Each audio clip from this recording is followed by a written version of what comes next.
Okay, so I'm assuming everybody can see my presentation full screen. Okay. I would like to welcome everyone to the 50th anniversary celebration of the North American Society for Bat Research. I'm Burton Lim, honored to be the chair of the NASBR Board of Directors. As you'll hear from some of our guest speakers, we got our humble start as an informal gathering of about 40 bat researchers in 1970. 2020 marks the completion of our first half century as one of the leading and largest scientific organizations devoted to the study of the only flying mammal. But as you know, this year has been a tumultuous and challenging one in all respects because of the coronavirus pandemic. And this has been no exception for NASBR because we were supposed to have our 50th symposium in Tempe, Arizona this year. Office contracts are typically unforgiving, but we were able to negotiate a postponement of this meeting without financial penalty to next year, 2021. This, however, required us to also postpone Winnipeg to 2023, which we were able to do as well. The 2022 symposium is still scheduled for Austin and is a joint meeting with the International Bat Research Conference. Big thanks to Gary Krasinski and the associate program directors for renegotiating the hotel contracts, to Angie McIntyre and Marianne Moore for enduring another year of local host planning in Tempe, and Craig Willis for graciously putting on hold the Winnipeg meeting for 2 more years. I would also like to acknowledge the board of directors for working together as a team to get us through this period of uncertainty, and we received a lot of support from the membership through emails and posts on social media. So with the encouraging news of vaccines coming out soon, I hope there will be a good turnout in Tempe next year, as there is for today's webinar, which is at our maximum capacity of 500 attendees. So thank you for this great show of support.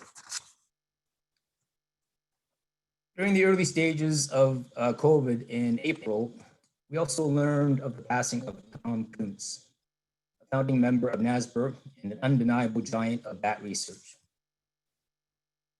He was a mentor, friend, and colleague to many of us.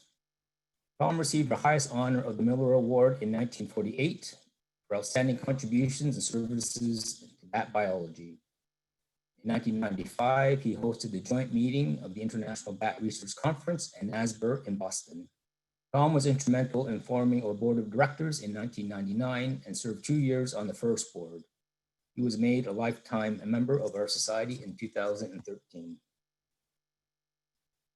In October, we lost another longtime member of NASBR. John Winkleman attended his first meeting during our second symposium in 1971 and served on a board of directors from 2007 to 2010. Well, Tom and John were great supporters of NASBR and our annual symposia, and we would like to continue in this spirit going into our next half century. This is our first virtual webinar, so please bear with us if there are any technical difficulties. But in a sense, we have come full circle in relearning how to get our research out to as wide an audience as possible during these difficult times. Not as much flying by the seat of your pants like Roy Horst, our program director for half of our existence, was probably doing for the first meeting 50 years ago. We are up to the challenges of social distancing and working from home until things start getting back to some type of normal. Just a few technical notes about our virtual meeting. All attendees have their microphones muted and cameras off, so there won't be any accidental interruptions. If you have any questions for the speakers, please type them into the Q&A box, not the chat. Also start by typing in the speaker's name so we know who to direct the question to. We won't be able to answer all the questions today, so please try to connect with the speakers afterwards. During the Q&A, the speakers can remain muted until you're answering a question. And the final note is that this virtual meeting is being recorded and will be posted on a website for those who couldn't make it. Our webinar program has 2 main sessions. The first is a series of short invited talks for each of the 5 decades of NASBR, with speakers who have cut their teeth during these times. The second session are talks on 3 of the 21 chapters in the forthcoming book associated with our historic milestone titled 50 Years of Bat Research, Foundations and New Frontiers. I would like to thank our webinar sponsors, Pedersen Electronic, Holo Systems, Wildlife Acoustics, and Whitley Scientific. They have all been longtime supporters of NASBR. Now, it's my pleasure to introduce the moderator of the first session, Dr. Barry Kwasinski at the University of Scranton, and a program director for the past 10 years. Over to you, Gary.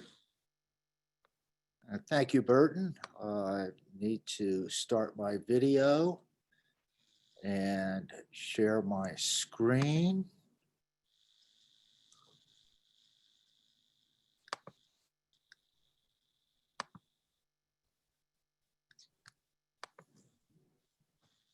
Okay, so thank you all for your attendance, and thank you for your patience. This is our first time doing one of these webinars, so we appreciate your patience and tolerance while we get this underway. Let's see, I gotta get the question and answer box out of the way so I can go full screen. Okay, so this part of the program is about the history of NASBR and memories of attendees. I'm going to provide a brief overview of the history by decades. So I'll start by indicating that NASBR originated as an informal gathering of bat biologists to exchange results of their research and ideas. This idea was born by attendance at the American Society of Mammalogists by Jim Finley, Roy Horse, Phil Crutch, and Terry Vaughan, who developed this concept and decided to have an informal meeting over Thanksgiving weekend in 1970. So on November 27th, 1970, the first NASBR occurred. It was called the Symposium on Bat Research in the Southwest. It was hosted by Phil Crutch, and the program was assembled by Roy Horst.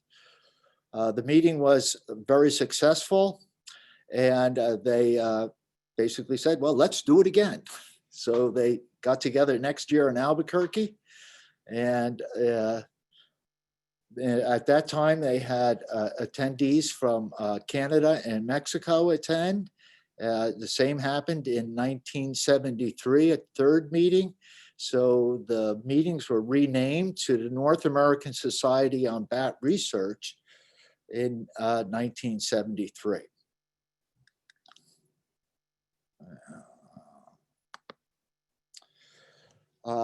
During the 1980s, well, during the 70s and the 80s, the number of attendees and the number of oral papers continued to increase year by year. In 1983, at the Louisville meetings, the first posters were introduced into the program. Also, a first for the program in 1983 was the first meeting with student honoraria, with prizes donated by Spilio Books. As the number of papers continued to grow during the 80s, in 1990, NASBR had its first meeting with concurrent sessions. The number of papers and attendees continued to grow, and as a result of this continued growth, the interest of governmental taxing agencies became aware of NASBR, and this motivated NASBR to adopt a level of official organization. In the at the 1999 meetings, NASBR 29 in Madison, Wisconsin, the membership voted to become an official incorporated society. They adopted a constitution and bylaws, establishing the board of directors as administrators of NASBR. And during the 2000s, particularly in 2001, NASBR became an official not-for-profit society. In 2009, NASBR officially changed its name from the North American Symposium on Bat Research to the North American Society for Bat Research. During 2010s, growth continued. In 2015, at the NASBR meeting in Monterey, the highest number of attendees and the most papers were presented at any event. Also, during the 2010s, of note is the amendments to the Constitution and the bylaws to include student board members, and in 2017, they were eventually given privileges as regular voting members of the board. So NASBR continues to grow on a yearly basis and on a decade basis. And if this trajectory of growth holds by 2030, we might be reaching approximately 450 to 500 attendees. And the membership may have to figure out a new way to have its meetings. Either they're going to have to revert to more concurrent sessions or to more days. Some food for thought.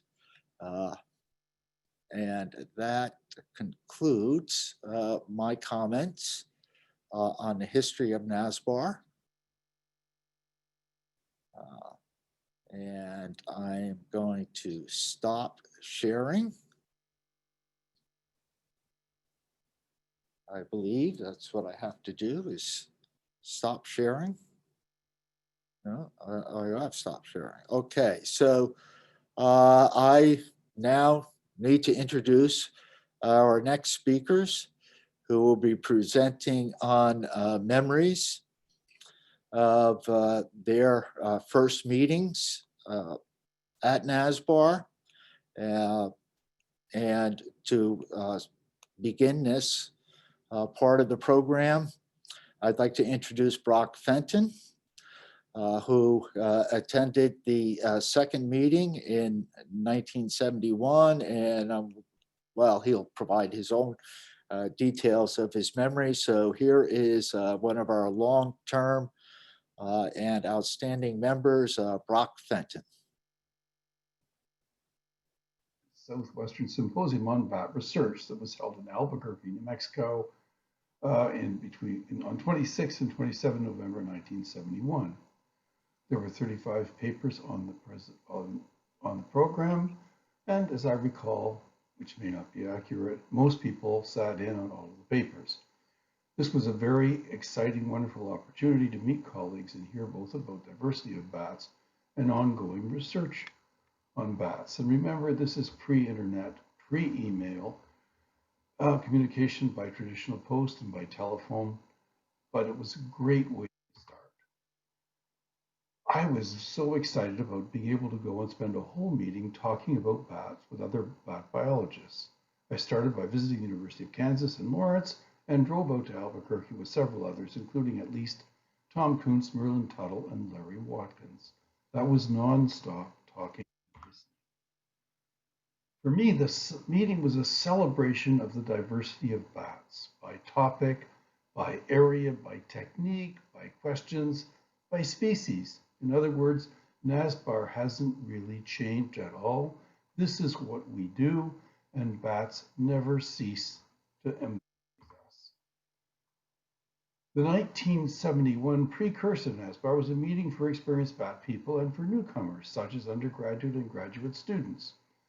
The advice then is the same as now. Go to the meetings, make a presentation, mix, and use a dance card approach. You have to have breakfast, lunch, and dinner every day.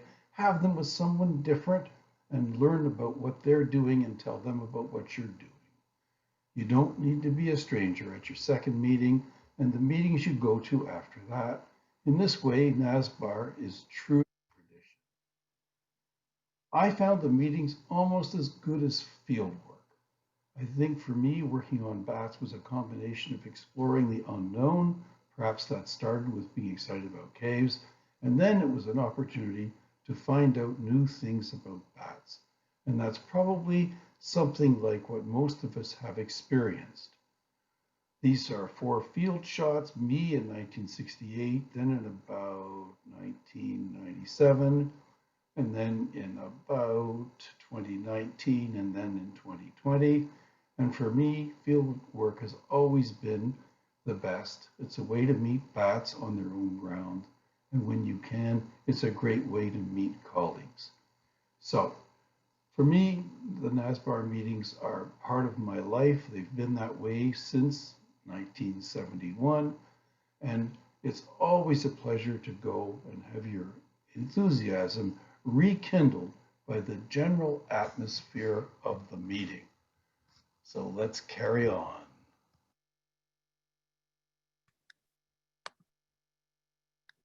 Hey, thank you, Brock. And carry on we will with the affable Rick Adams coming at us from the Rocky Mountains. Everyone, it's Rick Adams, and I'd just like to extend appreciation to the Board of Directors for allowing me to share a few memories of NASBR with you. I was cited with talking a little bit about the 1980s. My first meeting attendance was 17th NASBR in 1987, held at the ROM in Toronto, where I traveled with Scott Pedersen, who was also working on his master's degree at CU Boulder.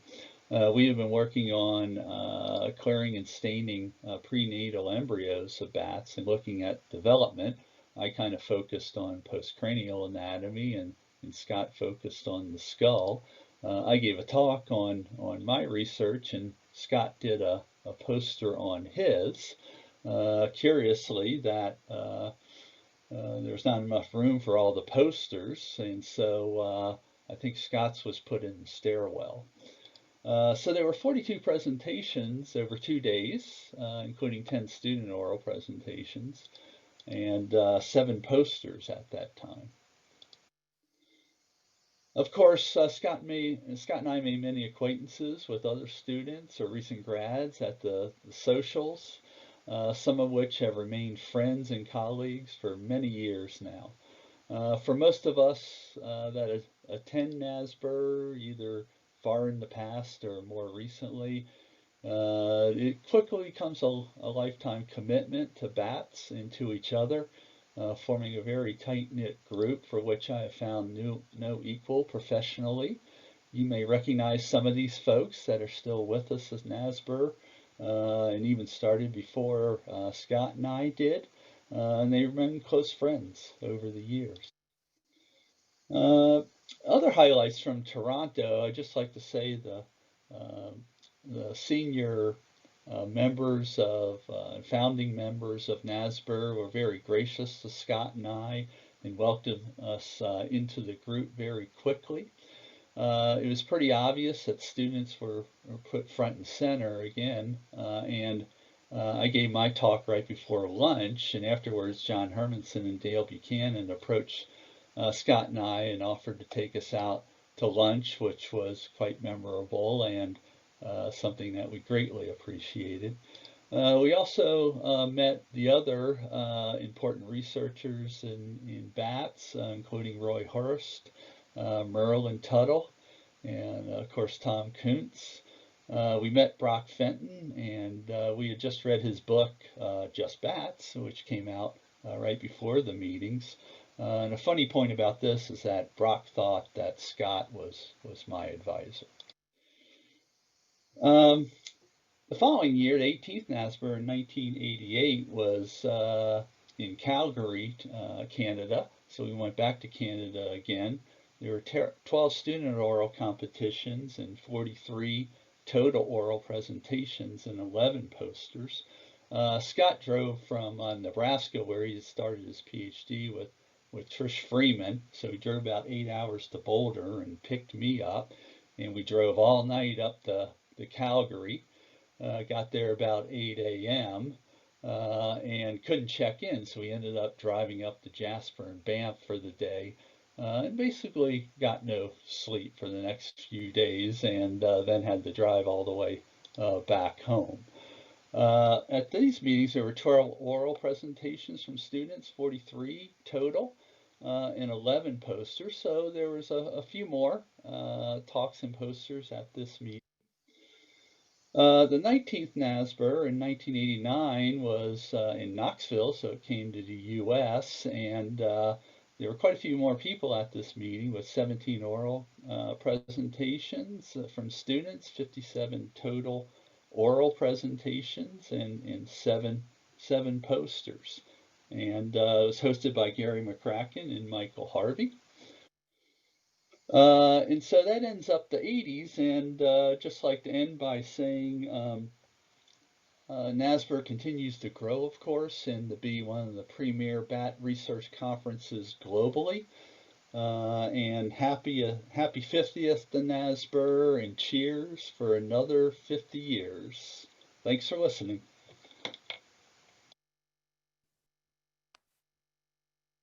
Thank you, Rick. I hope I'll see you in another 50 years too at the 100th meeting. Our next speaker is Jorge Ortega, and I know you're going to love this.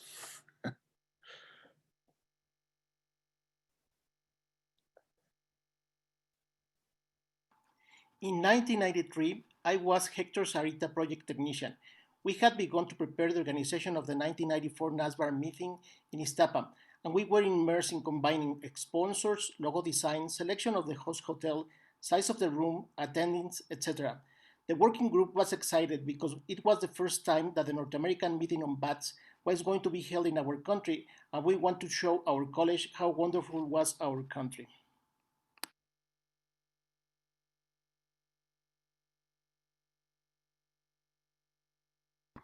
In 1994, I had already entered the postgraduate program of the UNAM under the mentorship of Hector Arita.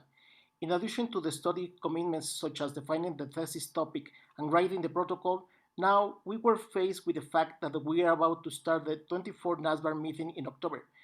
We had to make a couple of prospective visits to the host hotel in Iztapa, which, as you can see on the pictures, we had a great time.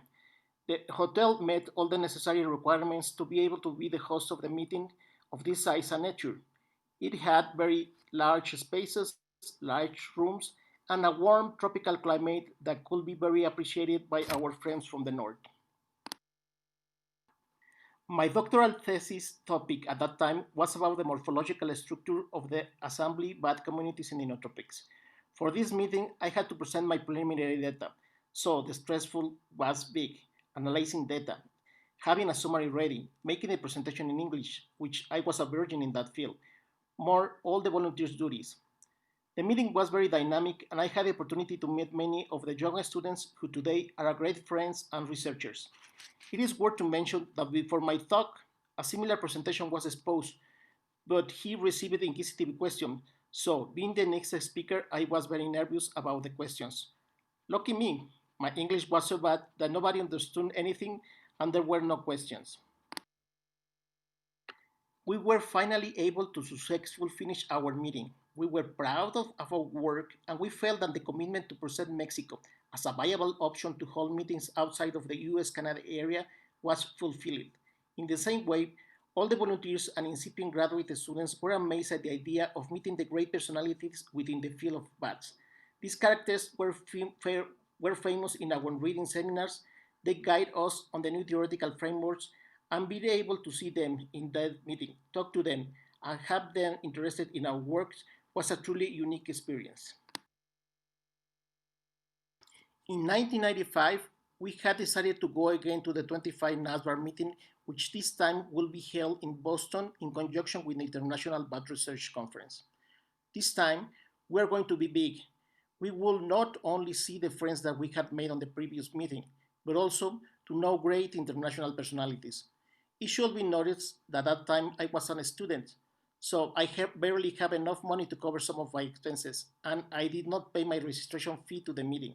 So today I have a big debt with the society that hopefully won't charge me. The president of the meeting was Dr. Thomas Kuhn, who was kind enough to sit down and talk to me about my thesis.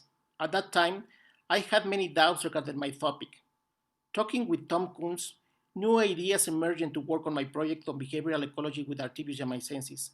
But of course, my advisor was not happy with the new idea, and he told me, we are going to move forward with this idea, but the greatest responsibility lies on you and Tom Kunz. Well, Tom Kunz was amazed with the new idea, and he promised me that he will read each of my chapters in English before being submitted to any journal. This promise was fulfilled, and I'm deeply grateful for his comments and suggestions. Time flies fast since we attended those meetings in the 90s. I have seen how many of these young promises of my generation have evolved, and now they are leaders in their field. They are teachers, and they are recognized as a great characterologists in their field. In the same way, little by little, we have been seeing how the great personalities of that time have been leaving the research radar. But we are really grateful to them for having opened the research path and shared with us their experiences. Thank you.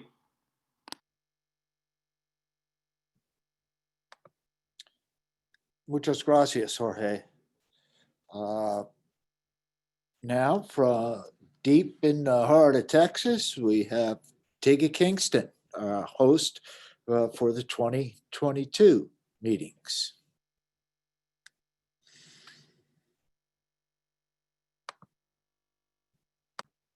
For many of us, NASBR is the one meeting we commit to every year without fail.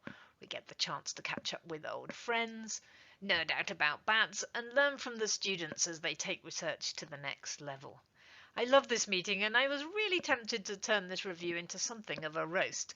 Many of us that fledged in the 2000s are now quite well established and would have made wonderful targets.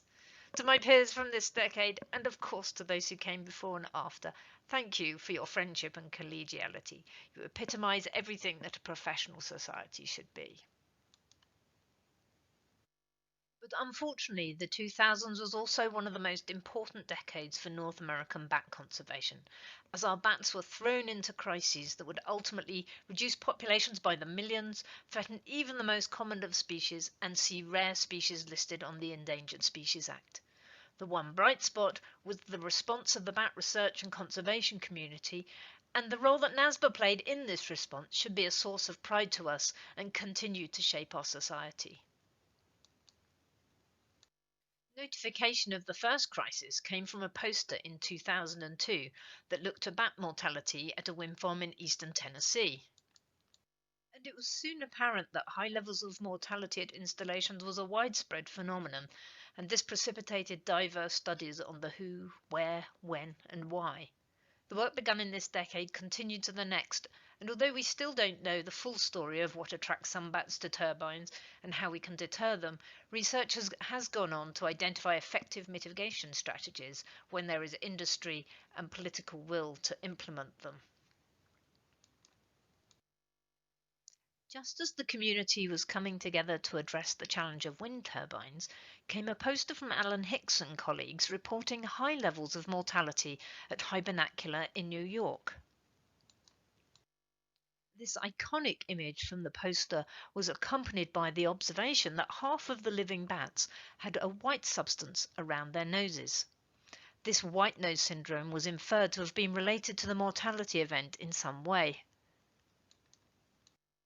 Perhaps because the NASBR response network was primed by the wind energy threat, perhaps because of the horrific rates of mortality and rapid spread of white nose syndrome that was soon witnessed, but the next 2 years of the decade saw a rapid and coordinated effort to pin down what was going on and to respond.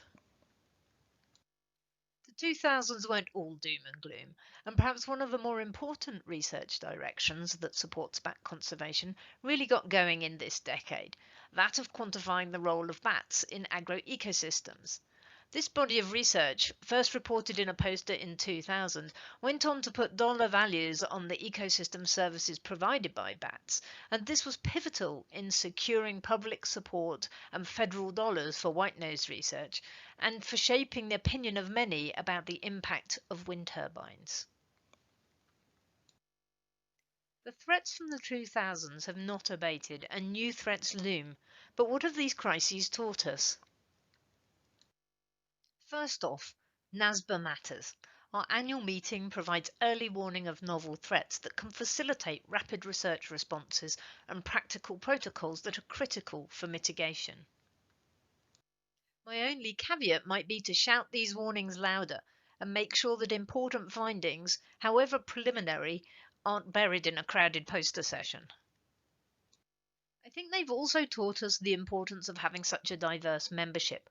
One of the reasons I love coming to NASBR is that I learn so much about contemporary research in other disciplines through the gateway drug that bats represent.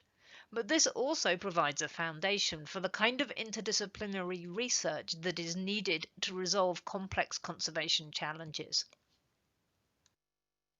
Equally important for effective conservation is the diversity of institutions that our membership is drawn from. We come from government agencies, consultancies, NGOs, and universities. This gives access to different perspectives, different networks that can amplify research and support mitigation strategies. The importance of being a North American society is apparent. Threats to bats don't respect borders, and by the end of the decade, white nose syndrome was poised to spread to Canada, and the first wind installations were in place in Mexico. Moreover, the bats themselves don't respect borders, and migratory species of conservation concern require international cooperation. Finally, there is rarely a quick fix. Threats to wildlife are often complex, difficult to mitigate, and, without intervention, intensify through time. But we must not lose hope, but rather buckle down for the long haul and celebrate and build on the successes along the way. As many of you know, my own work deals with the battle for species survival in other parts of the world. But I want to take this chance on my own behalf and that of the NASBR membership to gratefully acknowledge all of you who have dedicated time, energy, and in some cases your very careers to the fight to save North America's bats. Thank you.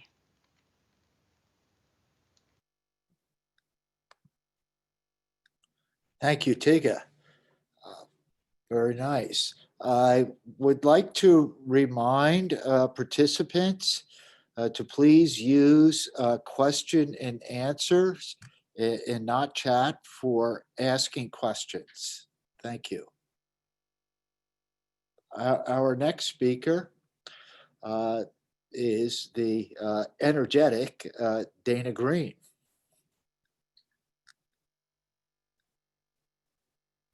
Hi, Bat family. And to those of you that don't know me, my name is Dana Green, and I am one of the 2 student representatives on the board of directors for the North American Society for Bat Research. And today I am here representing those of us that started in bat research during the 2010s.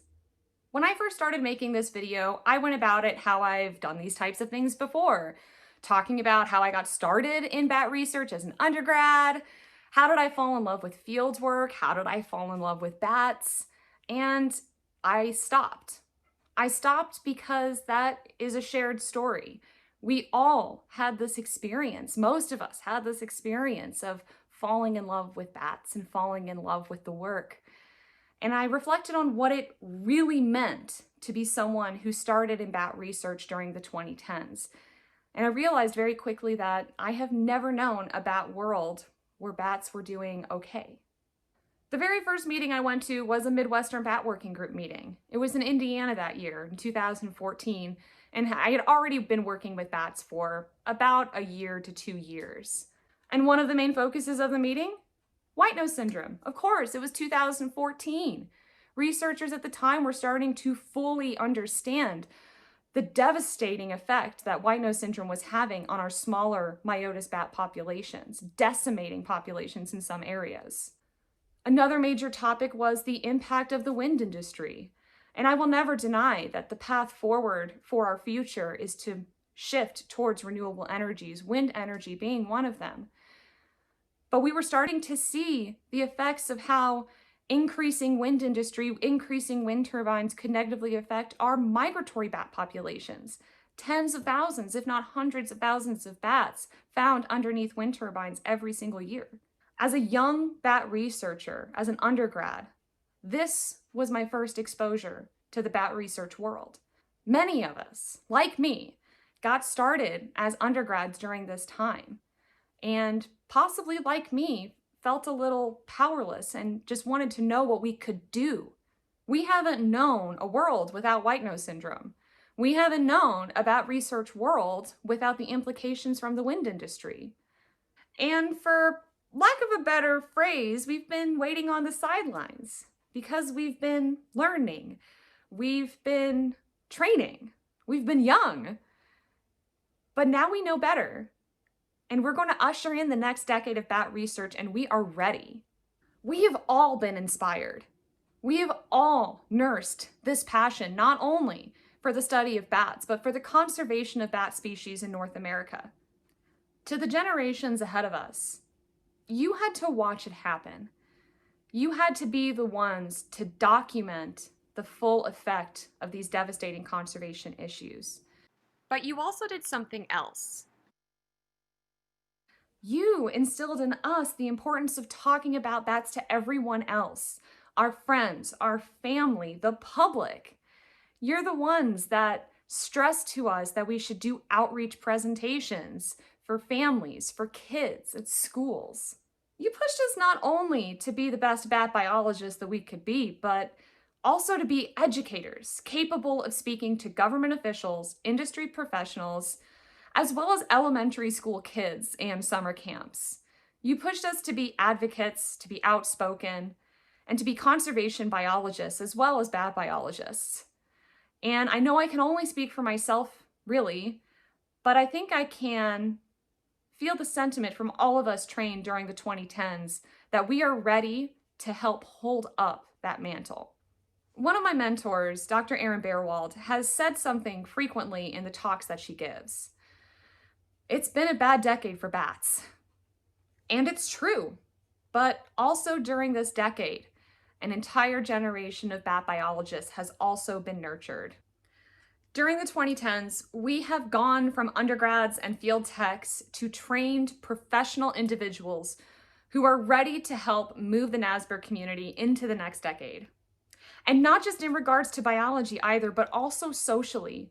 Those of us that joined the NASBR community during the 2010s witnessed leadership that stressed the importance of diversity, equity, and inclusion. And we have witnessed the ability for professional academic research communities to progress forward and become inclusive of all people. So we are ready for this next decade in NASBR. We are ready for the next decade of bat research, and we are ready for the next decade of social change in professional academic societies. So unlike me in the 2010s asking myself, what can I do? Now, it is 2020. So the question has changed from what can we do to what are we doing? We are building on the work from our mentors. We are educating kids as well as our peers, even if that means it's over Zoom. We are becoming the future leaders of NASBR, professionally and socially. And what can I do? I'm Dana Green, and I stand with bats. I stand with bats. I stand with bats. I stand with bats. Yo estoy con los murciélagos. I stand with bats. I hang with bats. I stand with bats. I stand with bats. I stand with bats. I stand with bats. I stand with bats. Yo estoy con los murciélagos. I stand with bats. And so from all of us representing the 2010s, I stand with bats.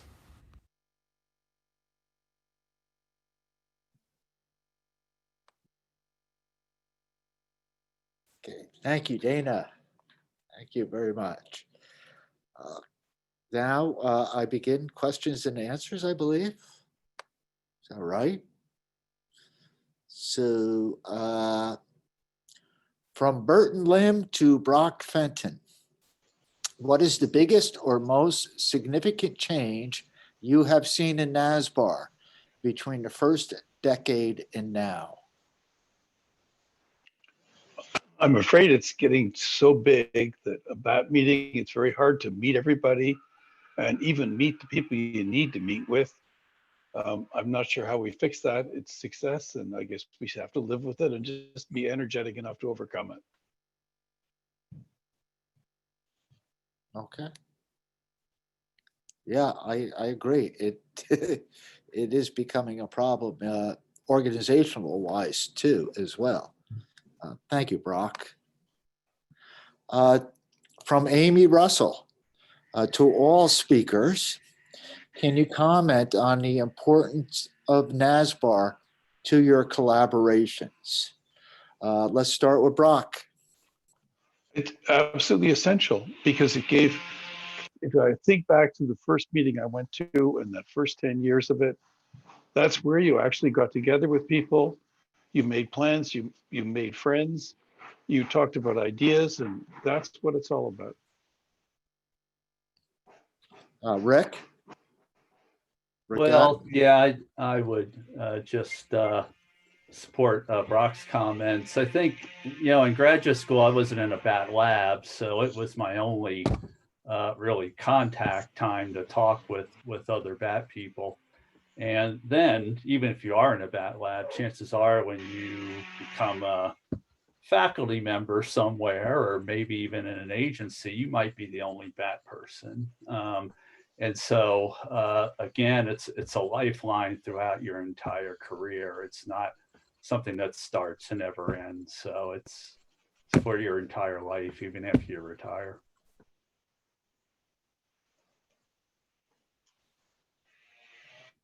Jorge. Hi, everybody.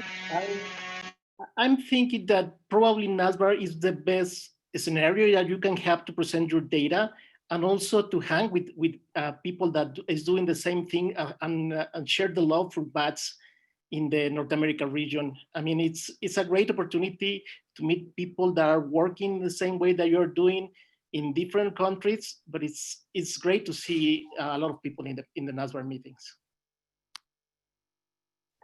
Thank you, Jorge. Tega?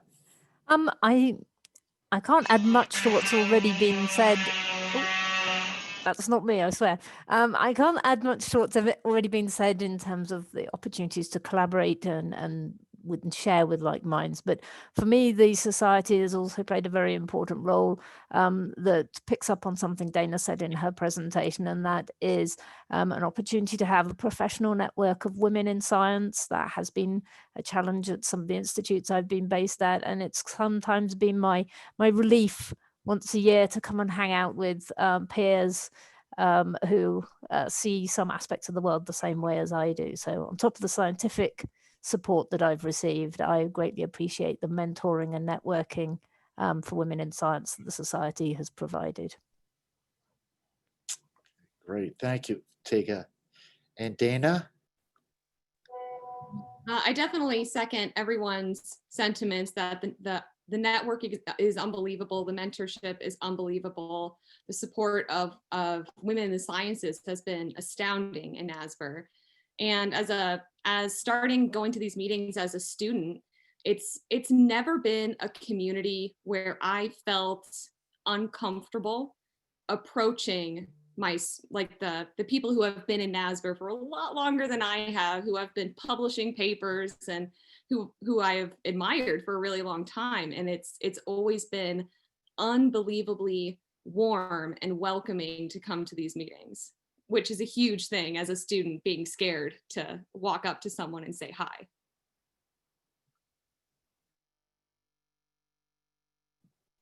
Thank you, Dana. I agree with all of you, especially Brock. It's absolutely essential to come to NASBR and get the energy from everybody. It's just wonderful, a wonderful feeling. Next question is from Carol Chambers, and it's to anyone. What is the future of bat work in the age of COVID? Would anyone like to tackle this? I would like to give my opinion. I think we need to encourage the good, positive things that it's happening in bats. I mean, we don't need to focus on COVID and bats. it's our duty to provide the good references for bats to everybody who's not attending these kind of meetings, and to highlight the ecological roles of bats in the ecosystems.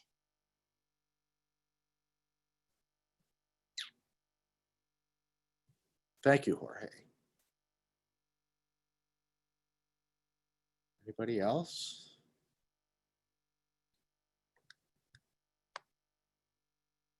Well, I think it provides an opportunity, especially to try to understand what is so special about bats that they, for example, are immune or resistant, but yet carriers of this. I think we could learn a lot about immune systems, especially from bats.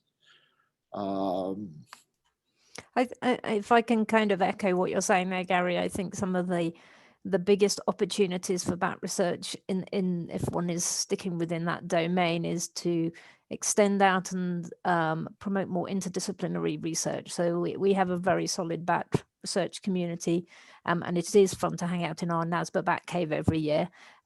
But making efforts to work more with other disciplines who can help advance this field and the kind of field you're talking about, that's food for thought. That how do we reach out again to these other communities and other holders of knowledge? The public relations domain is always a challenge.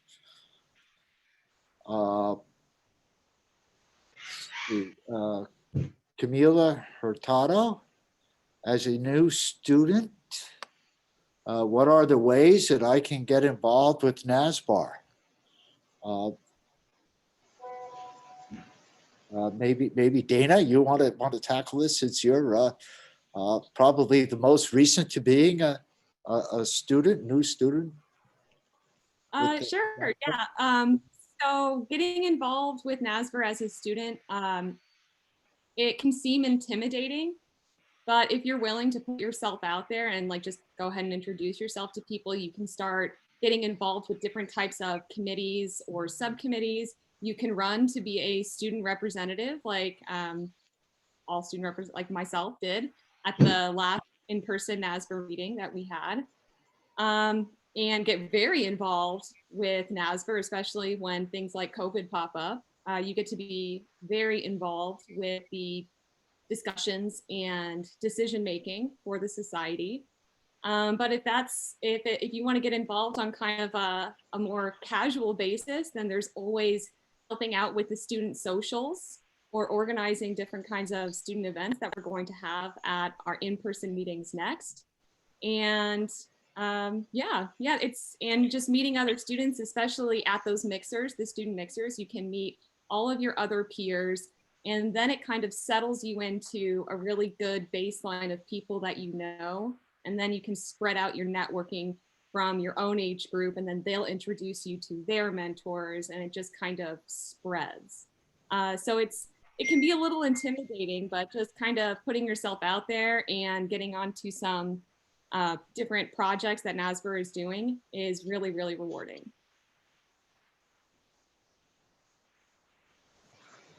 Thank you, Dana. Would anyone else want to respond?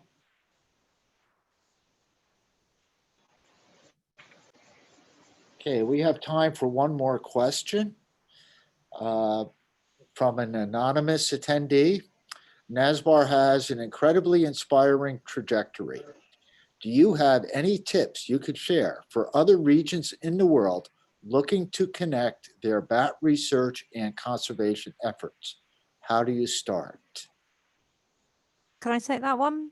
Yes, you may. Take a. I think this harks back to some of the things that Brock presented us at the beginning, which was get those handful of people who are doing bats together.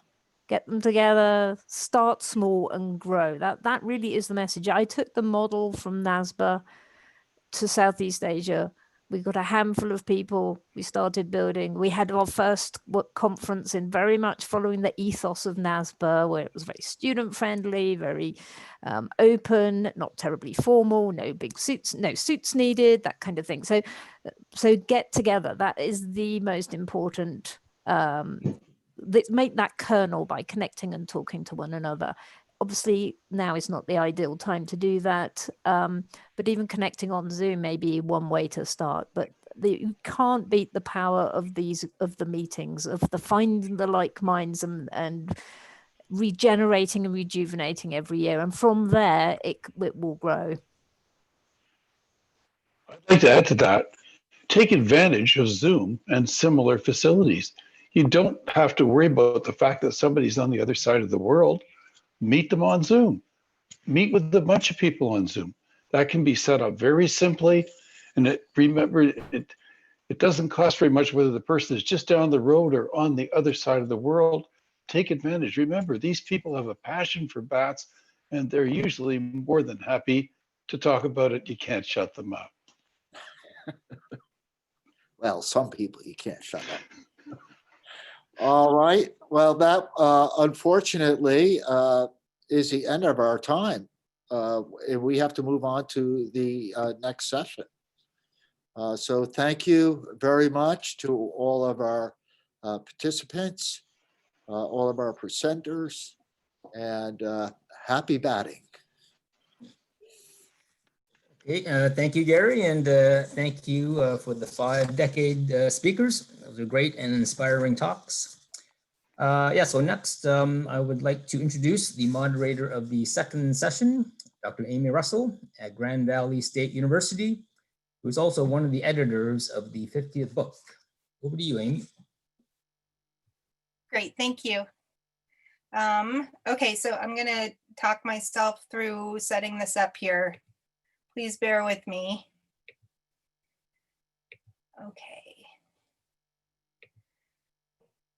Okay, I think that should be good. Okay, so I'm assuming everybody can see my screen okay. And let me start off by saying hi. I'm Dr. Amy Russell from Grand Valley State University, and my pronouns are she, her. In 2018, the gang of miscreants that you see here, led by Burton Lim and Brock Fenton, proposed an edited volume that would celebrate the 50th anniversary of the North American Society for Bat Research. The idea was to ask authors to select an important presentation from the early years of NASBR and to review progress and developments on that topic, including, or on that topic in the years since. More than 20 chapter proposals were received on topics including echolocation, ecology, feeding behaviors, flight, heterothermy, research methods, molecular systematics, parasitology, and the history of the society itself. The completed book includes 21 chapters written by a total of 64 different authors representing 12 countries. The authors span a wide range of career stages, from graduate students to emeritus professors. Contributions also include a foreword from Paul Racy and an afterword from Dina Deckman, and the entire volume is dedicated to the memory of Tom Kuntz. Those of us who have contributed to the book hope you'll be interested in getting a copy or 2 or 3. The book will be released sometime in the next month or 2 and will be available through Springer's US website. Note the URL here down at the bottom of the screen. Although circumstances prohibit us from selling the book in person at the 50th NASBR like we wanted to, we can still offer a NASBR member discount. So regular NASBR members use the code NASBR60 to buy the book from the Springer website for only $60 US. NASBR student members use the code NASBR40 to get the greater student discount. Once those codes have been used 200 times, the price goes up to $110, so be sure to get your copy as soon as the announcement goes out from NASBR. 3 of our authors have generously agreed to give short presentations on their book chapters today. First up will be Fred Frick, Aaron Gillum, and myself, talking about our chapter on the contributions of women to NASBR, changes in the representation of women in NASBR over time, and members' opinions of NASBR as an inclusive scientific organization. This chapter took as inspiration the only talk by a woman at the first NASBR in 1970, which was Donna Howell's talk on mutualistic adaptations of bat pollinators and their hosts. Next, Juan Morera Hernandez, Camilo Calderon Acevedo, and Nathan Machala will present their chapter entitled Fur, Wings, and Flowers, Development and Progress on Nectarivorous Bat Research in the Last 50 Years. Juan and his colleagues produced a fascinating review of our understanding of nectarivory in bats, focusing on the physiology, sensory biology, and foraging and spatial ecology of bats with this feeding habit, as well as the socioeconomic and conservation aspects of bat pollination. This work was also inspired by Donna Howell's talk mentioned earlier, as well as David Easterly's talk on the status of Leptonicterus nivalis in Big Bend National Park. Wrapping things up, we'll hear about parasitism and hyperparasitism from Danny Hollewaters, Carl Dick, Crystal Paula Cocheron-Petit, Katarina Dittmar, and Bruce Patterson.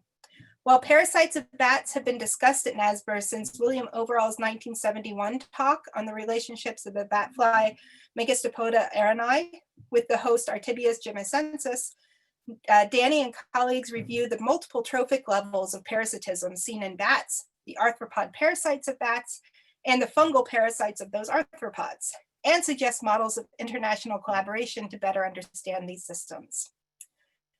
So I'll remind attendees that your microphones and cameras are off during these talks. If you have any questions for the speakers, please type those into the Q&A box, not the chat window. Okay, not all questions will be able to be asked, but we will get to as many as possible, and we'll record those that we don't get to for people to address later on. We've never done this before. Things are going okay, but I still haven't had the chance to screw everything up yet. So please bear with us through any technical difficulties. We appreciate your patience and your attendance. So we're going to start the chapter presentations with a joint presentation from Fred Frick, myself, and Erin Gillum, entitled Contributions of Women in Creating a Culture of Inclusivity at the North American Society for Bat Research.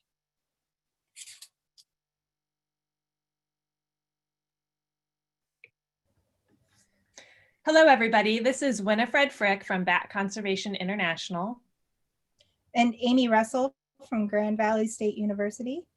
And I'm Erin Gillum from North Dakota State University. And together we're going to present on the contributions of women in creating a culture of inclusivity at NASBR. So in this work, we reconstructed diversity in NASBR participation through time, focusing on trying to infer gender of participants.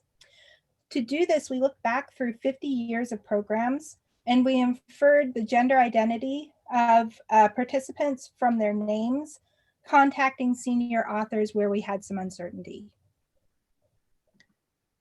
And this gave us a view over the entire 50-year history of the society to evaluate whether when and whether we had achieved gender parity in presentations. So here, the bars represent the total number of presenters in a given NASBR, and the red bars represent if gender parity, meaning an equal number of presenters who were women to men, was achieved in that year. So as you can see, as we'd expect over this time series, the contributions of women increased over time, but notably, we didn't reach gender parity in the number of presentations in the general session at NASBR until 2015. Similarly, for the number of session chairs, now session chairs generally we would expect them to perhaps lag behind other types of contributions because they represent women being viewed as an expert in their field. And this is exactly what we see. There's very few women session chairs in the early decades when less women were participating in science.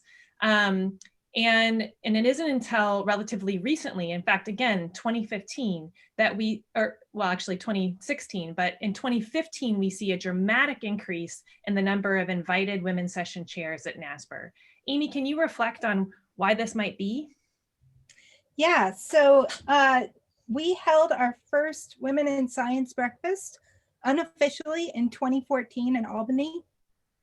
And then in 2015, we see this dramatic increase in the proportion of women invited to be session chairs, and this has largely been sustained since that time. So we were also interested in understanding how we as a society view ourselves now in terms of inclusivity and supportiveness. Again, our focus of this chapter was on women, but unlike the historical program data where we could infer very little demographic information, in a survey, we could ask not only about inclusivity and supportiveness of women, but also gender nonconforming people and racial diversity. So in terms of results for women, the graphs on the left, you can see that clearly most people think that NASBR is an inclusive place for women in science. In terms of gender nonconforming people and racial diversity, we see the same pattern, that there's much larger gray in each bar, which indicates don't know, unable to assess. And so this suggests for these groups, first of all, we need more data. And second, that there's likely more work to be done as a society to boost inclusivity and supportiveness of both gender nonconforming people and racial diversity. So in conclusion, over the past 50 years, NASBR has grown both in terms of the contributions of women, but also to reflect the values of inclusion and support for all people working to advance the research on bats. Yet this work of inclusion requires sustained intention and intentional efforts.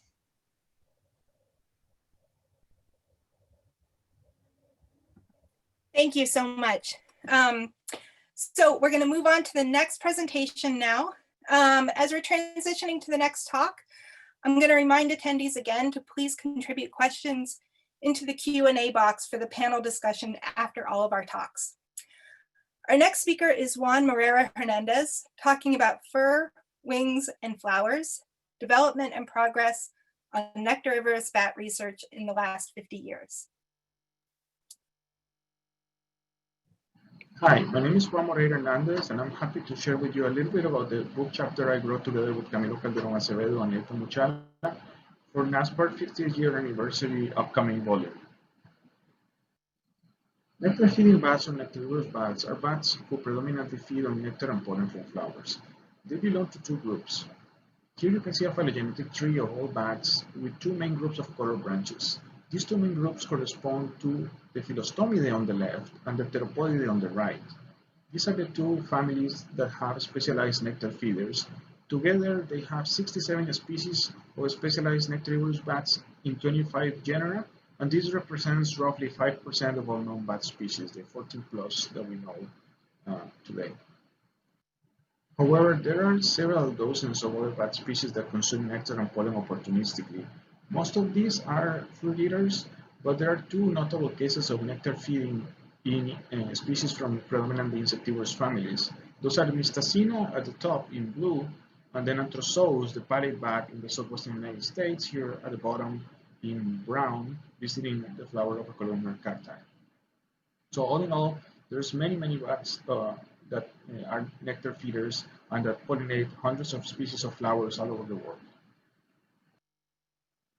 So for our review, we searched the programs of 49 years of NASBR meetings from 1970 to 2019, and we selected presentation titles about nectarivory and about pollination.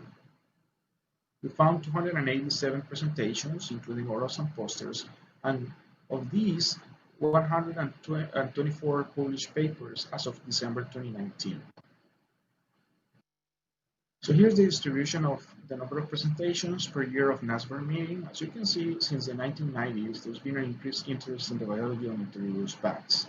Notably, when the meeting of NASBR was held concurrently with the International Bat Research Congress, we saw many more presentations on nectarivorous bats.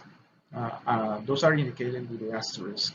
But also in 2018, In the meeting in Puerto Vallarta, Mexico, there was a large number of presentations on noctivorous bats, reflecting increased attendance of students from Mexico and other Latin American countries. Here's the distribution of presentations per primary subject, and as you can see, the vast majority have dealt with aspects of the basic ecology of noctivorous bats, but there's a number of contributions in physiology, pollination, morphology, evolution, behavior, and conservation. So there's quite a bit of many different topics that we attempted to review in our chapter, so I invite you to read. In terms of taxonomic representation, here are the 30 species most studied by the research presented at NASBR. In bold, you can see the specialized nectar feeders, and reflecting the regional character of the society, most of the presentations have dealt with the species present in Mexico and the southwestern United States, especially the species of Leptonicteris, but also Glossophaga soricina, and Uragiophori, and Corynthus mexicana.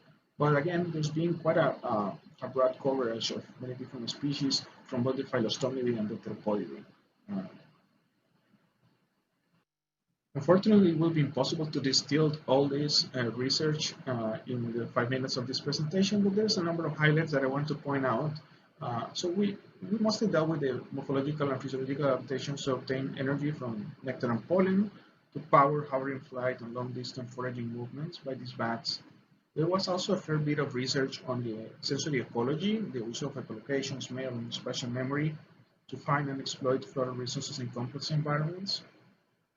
But there's also a substantial amount of work, especially more recently, on the foraging patterns and migration or movements of some of these bat species. And of course, the pollination of hundreds of bat species, many of considerable economic importance, such as the agave plants that fuel the tequila industry in Mexico, which is one of the greatest conservation stories of all bats generally, not just noctivorous bats. So that was very exciting to do. Finally, we provided some suggestions for future research. We think that there's a need for more comparative work to understand how bat flowers interactions arose in the first place. In particular, what's so special about bats and what's their effectiveness compared to other pollinator groups. I think that that's a very exciting topic. I will see a lot more development. There's also a lot of information that is lacking for many noctivorous bat species, especially the rare species with restricted distributions.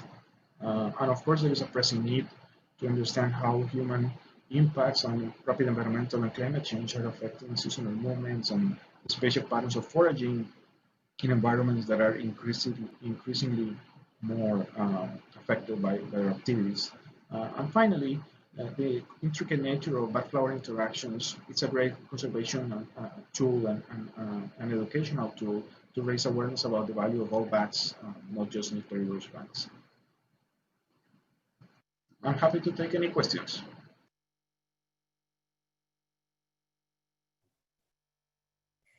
Thank you so much, Juan. That was fantastic. As we're transitioning to the final talk, I'll remind attendees again to please contribute questions into the Q&A box for the panel discussion afterwards. Our last speaker is going to be Danny Hollewaters, talking about bats, bat flies, and fungi, exploring uncharted waters.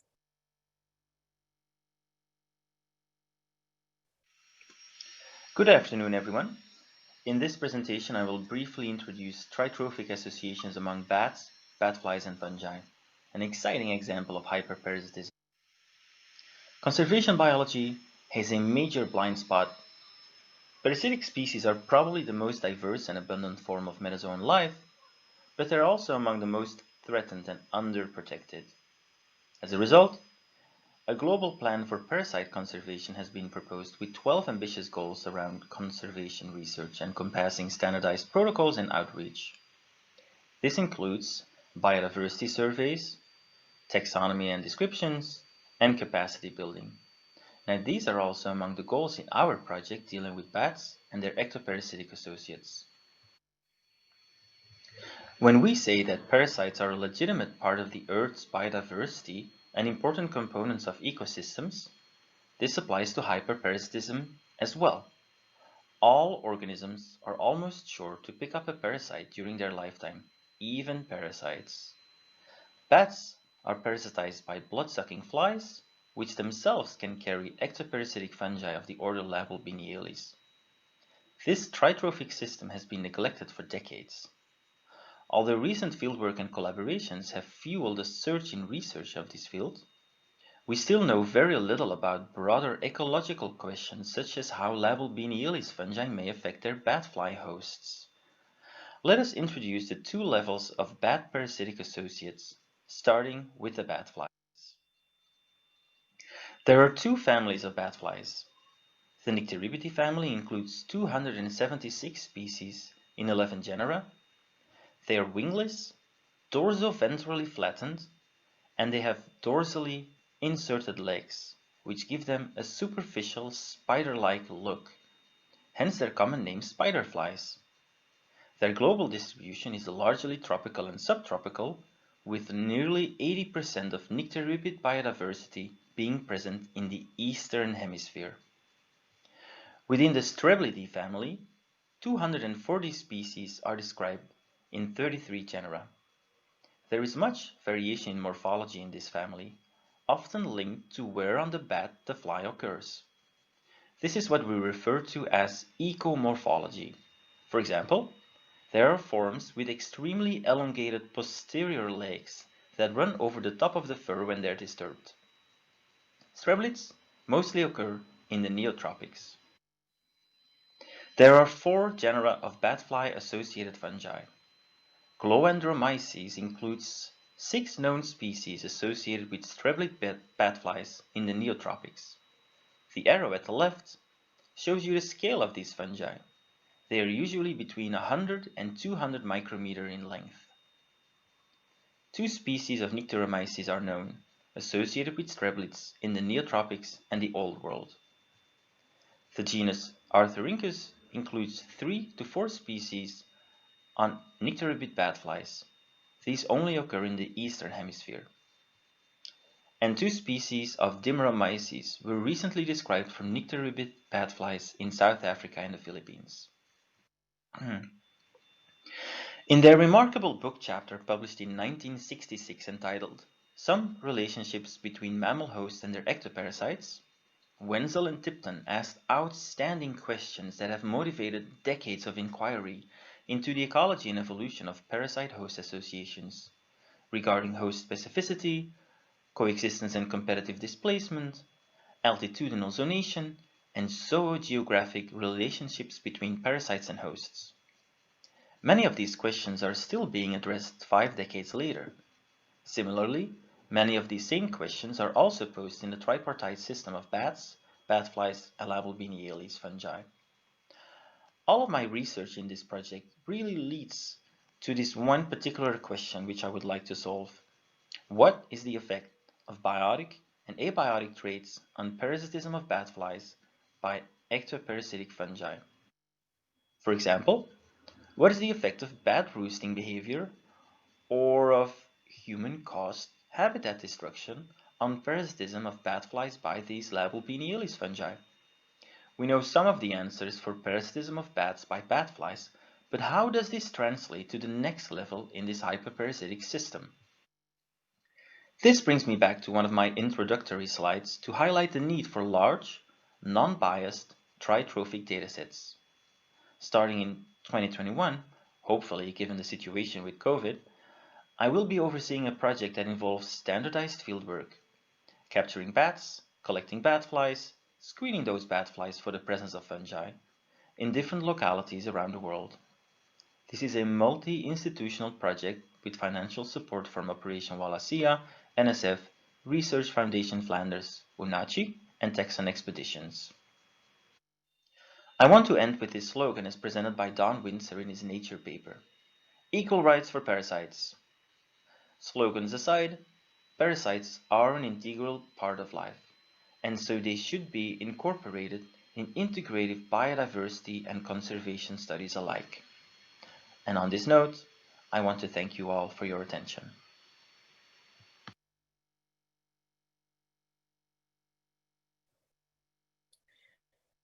Thank you to all the speakers for those diverse contributions. I think this really represents well the variety of topics covered in the book, and I hope it's piqued everyone's interest for when the book is released. As we move into the panel discussion, I want to remind the presenters to turn your cameras on if you'd like to. And I would ask you to only unmute yourself when you're answering to help cut down on crosstalk and background noise. Okay, so let me bring up the Q&A window here. Okay. Okay, so the first question for this panel is to Fred and Aaron and myself. Do you know the gender distribution for the board of directors since we've had a board of directors? And besides the diversity breakfast, what other activities could we include to make the meeting more inclusive? Do you want me to take that, Amy? Yeah, go ahead, Fred. Sure, yes. So in the book chapter, we actually looked across both general presentations, the student competition presentations, posters, student competition posters, session chairs, as well as board of directors and the awards. We just didn't go into all of the different metrics for the 5-minute video. And so there have been women involved in the board of directors since the beginning of NASBR. I can't remember off the top of my head. I don't know if Amy, if there were any like particular trends around the board of directors. I know there's probably some former board of directors listening to this right now going, I was one, if Nancy's on, or Betsy Dumont. Yeah, if I remember correctly, I think the rate of women participants in the board has always been pretty high, like, you know, approaching parity since the beginning. Yeah, I just found the table in the book chapter. So from the beginning in 1999, which is when we had data, there were 2 women board of directors, and it's always been like around half, like either 30% to half. I have some data on that, Amy and Fred. There have been 26 male and 14 female board members, with the current board composed of 5 females and 4 males. Great, thank you, Gary. You're welcome. What was the rest of the question, Amy? There was another. Oh, the rest of the question was, what could we do other than the diversity breakfast to make the meeting more inclusive?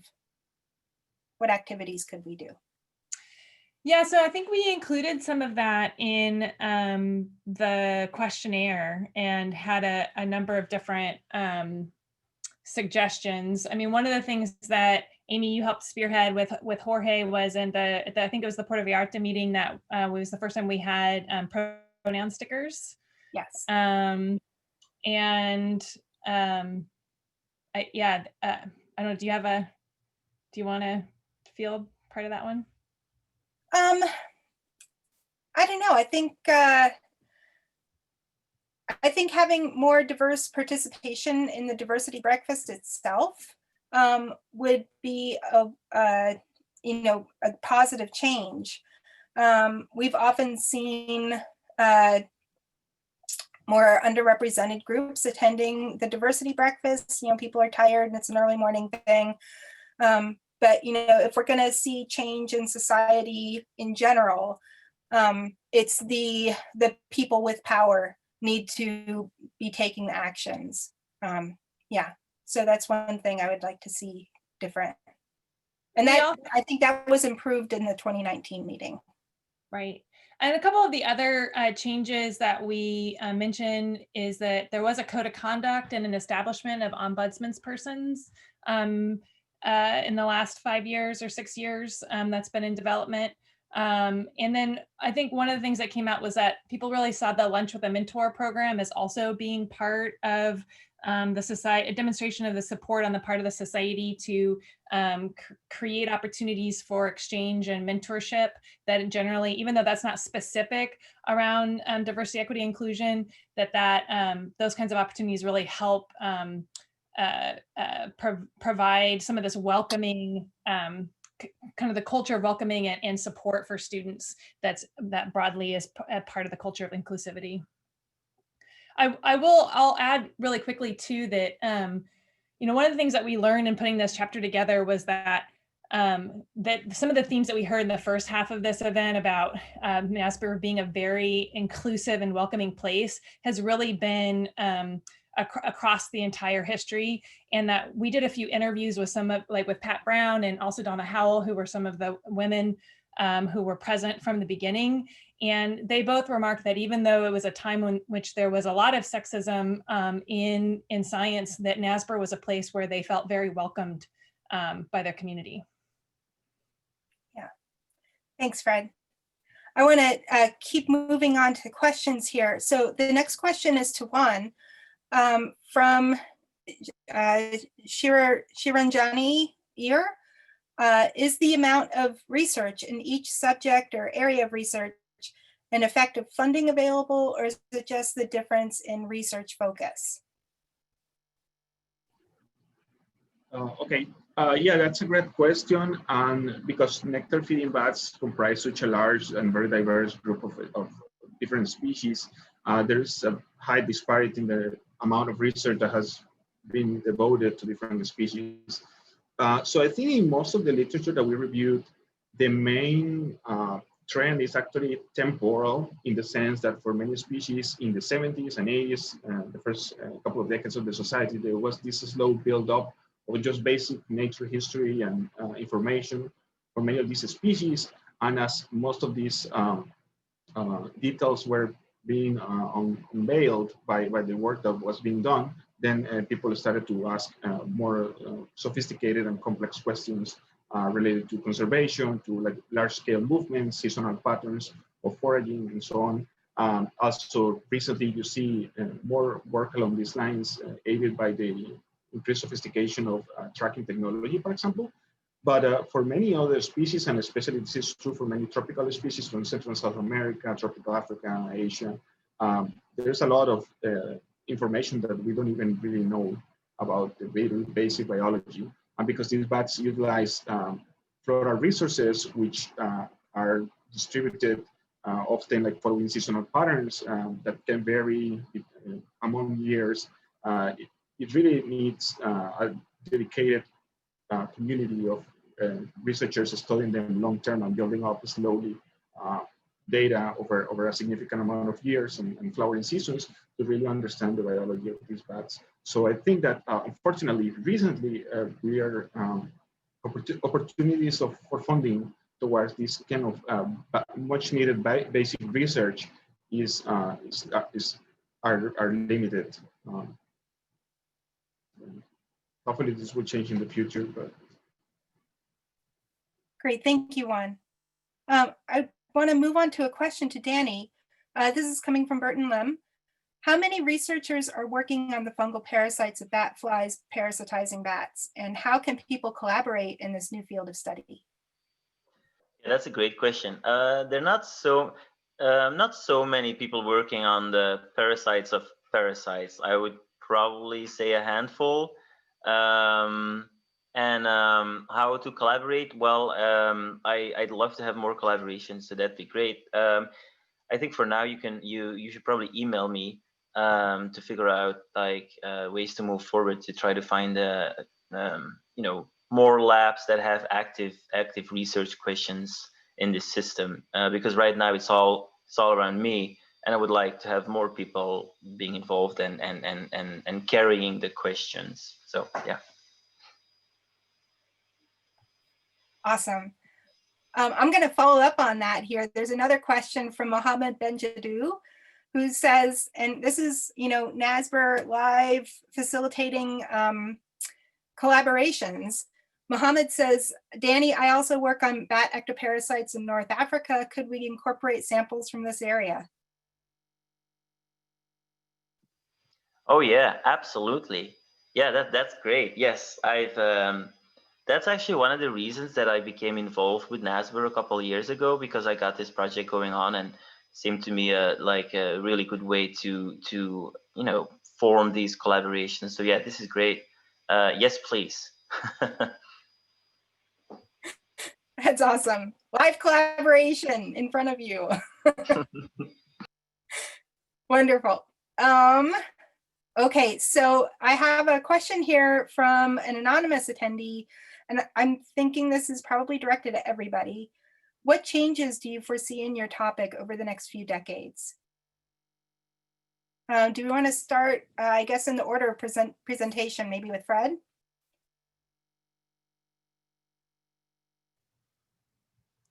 Sorry, I missed that. Yeah. So the question is, what changes do you foresee in your topic over the next few decades? Oh, that's a great. Well, I think we're on the right path at NASBR. I think that it was really interesting looking over. One of the things that we talked about in the book chapter was that 1970 was the first NASBR. That was also the sort of like a pivotal moment in the women rights movement in the U.S. And so I think that this year has been a real reckoning year for systemic racism here. And so I think that the real work that we need to do now is thinking about the ways that we've been successful in terms of being very inclusive and supportive for women. And then how do we also sort of build that community of support and really look for the ways in which we build a diverse society across all different types of groups. And so I think that will, there's a lot of work that we need to do there. But I think that we have a really strong foundation in the society of caring about that. And a lot of people who are thinking about how we structurally can do things to make it happen, and not just talk the talk, but figure out how to also walk the walk. So. Great, thanks. Juan, do you want to pick that up? Yeah, I think for me, the field moving forward in the next few decades is going to see a large number of work dedicated to understand the effects of climate change over the floral resources and what this means for the persistence of bat populations in areas that will increase that will have more strong seasonal patterns both ways. It will be also very helpful to find out a little bit more about species, for example, from middle and high elevations that are less studied at lowland nectarivorous bats. And especially because many species that occur higher up in the mountains often undergo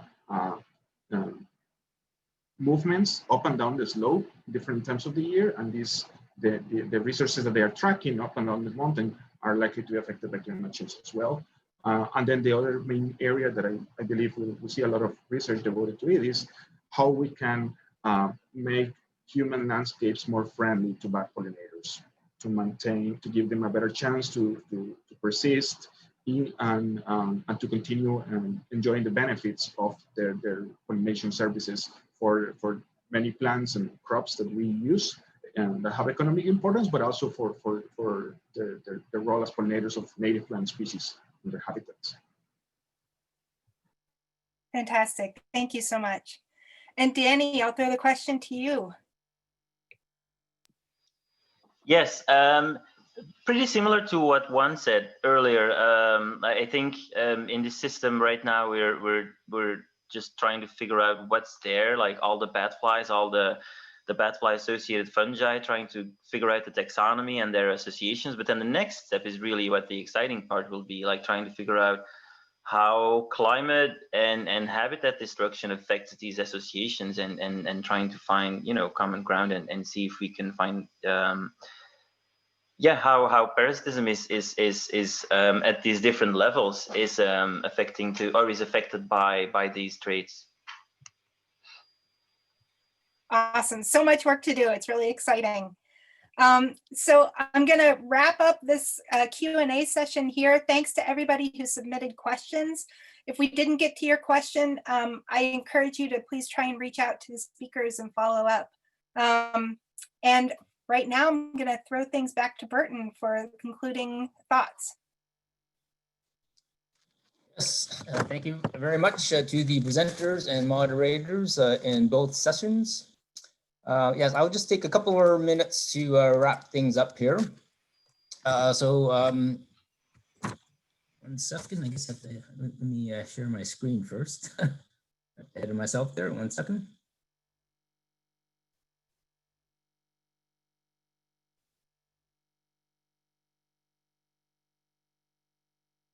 Okay, so I'm assuming people can see my screen here.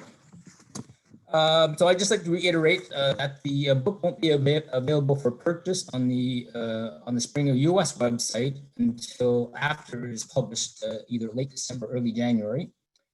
So please wait until then. So the Springer US site is here. At that time, the discount coupon codes will also be activated. So the two NASBR 60, NASBR 40. But also note that each code can only be used 200 times. So make sure to order as soon as possible after it's published. So we'll send out an email and post to our website when this happens, but that'll be around end of December, early January. The other announcement I wanted to make is that the inaugural Tom Kuntz Award, recognizing an outstanding early to mid-career bat researcher, will be given out next year at the meeting in Tempe. But the deadline for nominations is May 1st. So more detailed information is available on our website. So I've just sort of copied that part of the website here, but that gives you all the details about the nomination process. I know there are a lot of worthy candidates out there, so please think about nominating them. There are many people to thank for staging what I think has been a successful webinar. The program directors and board of directors have been very supportive of this new virtual venture for our society. I'd like to acknowledge a few people specifically. So Rowley Bernard was behind the scenes coordinating the webinar and all the talks. Sharuk Mystery helped organize the program and communications. And Joy O'Keefe and her sponsorship committee helped with getting sponsors on short notice. And of course, to our sponsors, Pedersen Electronic, Polo Hill Systems, Wildlife Acoustics, and Titley Scientific, for not hesitating to continue their support of NASBR. And a gratitude and thanks to the moderators and speakers for sharing their memories and research on bats over the years. And finally, our members for attending this virtual event and also supporting our society. We'll keep you posted on future webinars and also updates on the planning for the 50th Symposium in Tempe, Arizona from October 20th to 23rd in 2021, next year. I hope that a combination of social distancing, wearing masks, washing hands, and the prevailing of science with effective vaccines will allow us to meet again in person next year. Stay safe and stay well until then. Thank you for attending the NASBR 50th anniversary webinar.